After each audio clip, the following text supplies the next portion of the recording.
Agradeço. জাতীয় দলের হয়ে আমার পথ চলা শেষ।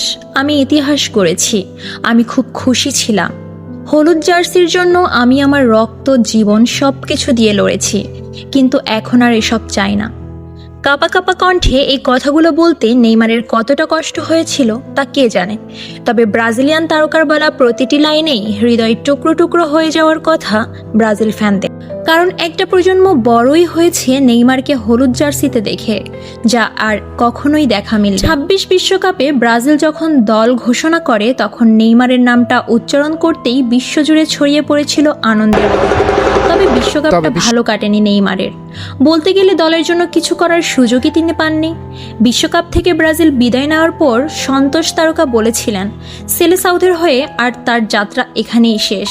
তবে বিশ্বকাপ শেষে ব্রাজিল তারকা লুকাস মৌরা তিনি বলেন নেইমার 30 বিশ্বকাপ পর্যন্ত খেলবে। নেইমারকে সেই সম্পর্কে জিজ্ঞেস করা হলে ব্রাজিল তারকা স্রেফ জানিয়ে দেন মাউরাকে ধন্যবাদ, কিন্তু এসব আর ঘটবে না। নেইমারের এই কথা যদি সত্যি হয় তাহলে ব্রাজিলের ইতিহাসের সর্বকালের সর্বশ্রেষ্ঠ গোলদাতাকে হয়তো আর কখনোই হলুদ জার্সিতে দেখা যাবে না।